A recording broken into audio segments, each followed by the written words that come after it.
Last year, the Las Vegas Metropolitan Police Department said it investigated 166 homicides, and by the year's end law enforcement said, enough is enough. This year, the department brought back its gang unit, and just last month, a combined interagency police task force made history arresting 19 gang members. This is not just individuals committing individual street crimes, Stephen Wolfson, Clark County District Attorney said. These are hoodlums, these are somewhat terrorists if you will, in our community. Wolfson said gang violence is on the rise, but Fox 5 wanted to know why and spoke with people who grew up in what locals call Las Vegas West Side during a time that gangs controlled a majority of the neighborhoods. That journey started with a man who calls himself Bizzle. There are no type of resources for these kids, Bizzle said. If they're hungry, they're going to run in the store and they're going to steal, they're going to figure it out. That is what growing up in Las Vegas was like for Bizzle.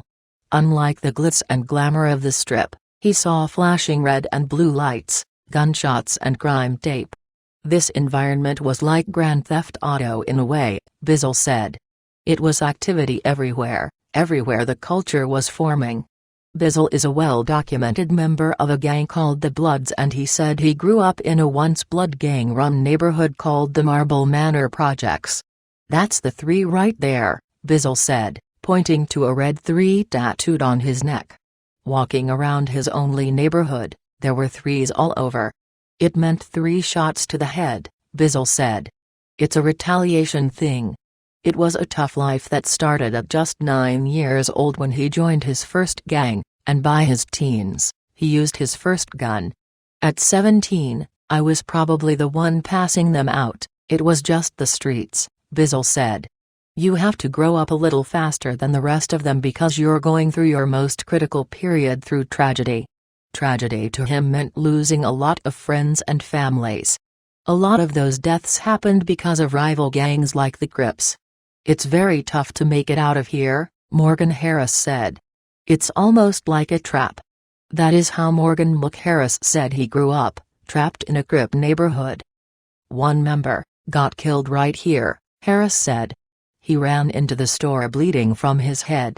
Harris is a good example of growing up fast, not even 30 years old, and already attending more than 30 friends' funerals. Even if you don't want to live this type of lifestyle, I believe you have to know about it, Harris said. You gotta know where you're going. You have to know who you're around. It's important to know the history too. Everything on this side of Lake Mead is Crips, Jersons, and everything on the other side of Lake Mead going towards Washington, all Bloods, Harris said. Harris also said that 2 of the city's largest gang groups lived across the street from each other in an apartment complex that has been abandoned called Gary Arms.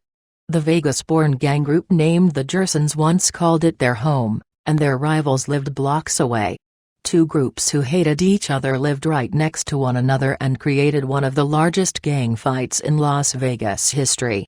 Just think about the traffic and the type of violence that went on right there, Harris said.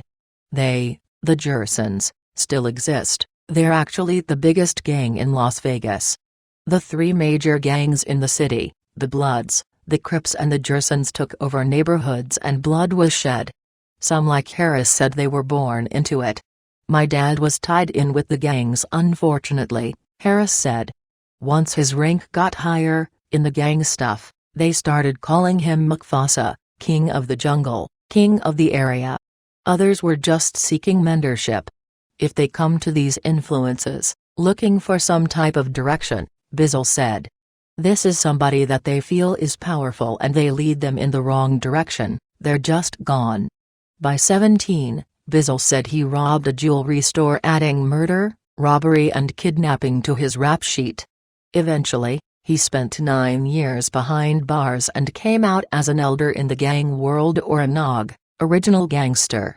You are held accountable for somebody else's life. Just by the simple fact that they're looking at you for guidance, Bizzle said. That accountability is what led Bizzle to speak out. Instead of watching the cycle of violence continue, he said he wanted to show others there is more to life. That is the same reason Harris spoke out.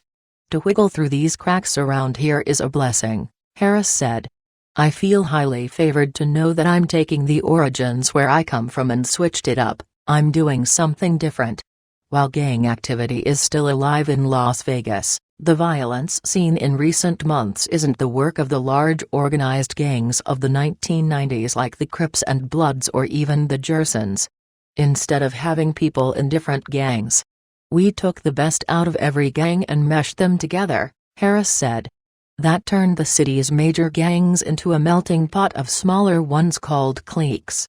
The word clique in this instance comes from individual gang members clicking up to make hybrid organizations. Many of the members are just kids. It don't make sense that you're hanging with someone that comes from a totally different gang, Harris said. Actually, some people from their gang killed people from your gang. That had to do with the environment changing. What it came from was not having older people around us. They all went to jail or were dead, Harris said. We kind of raised ourselves. Though officials said gang violence is on the rise, people have been finding unique ways out of their situation. At some point it's always about getting out, Bizzle said. Some of them have been using a mic and a dream to express themselves through music rather than act it out in the streets. Las Vegas has its own story, Yoda, a recording artist, said. The story needs to be told. The music is comparable to stories from the streets, from artists born and bred in the Vegas Valley.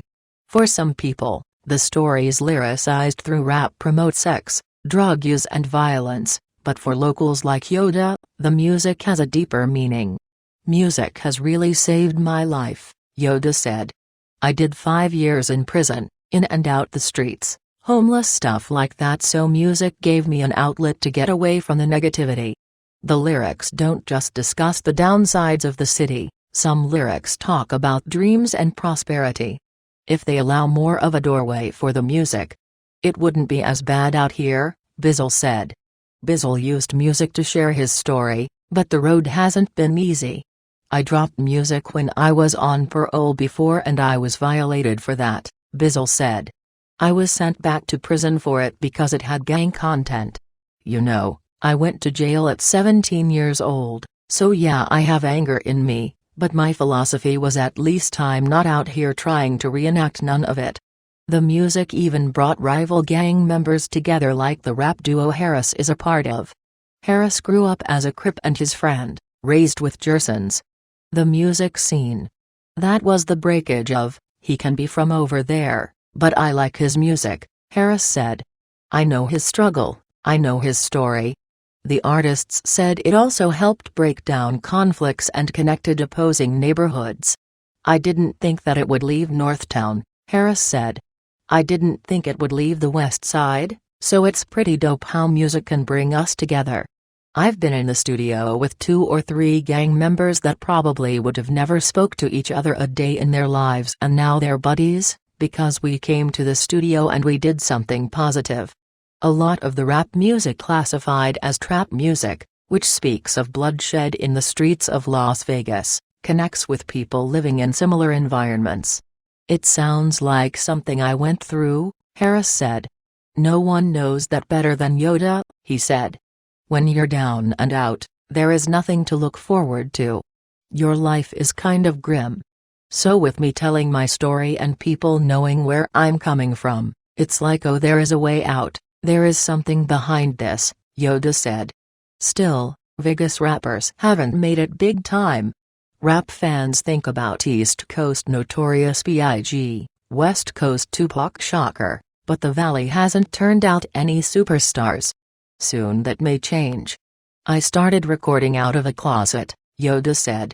My first mixtape that got me signed I recorded out of a closet. Yoda is signed to rapper Rick Ross's label Maybach Music Group. It's a major label under Atlantic Records. That wouldn't have happened if I didn't work, Yoda said. I'm in the studio like 15-16 hours a day, my whole life is music.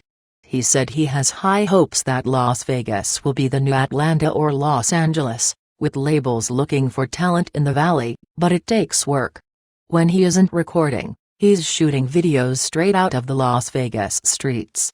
"We have parts of town that are dangerous," Yoda said. "It's just like any other city, so I express that." He said he doesn't believe the music glorifies anything negative. "I don't think it really glorifies that," Yoda said. "Because we tend to watch the same kind of movies. As long as you're educated and know the difference between right and wrong, I don't think there is nothing wrong with the way you express yourself. No matter how you try to put it, no matter how they try to say about its influence," Bizzle said. "All these people are looking for a way out," they said, "rather than continuing the destructive web played out in real life, they'll just leave it in a verse. I made it, they can make it too," Yoda said. All of the music used in the broadcast version of this story belongs to the 3 artists we interviewed. To learn more about their stories, anyone interested can hear it in their music,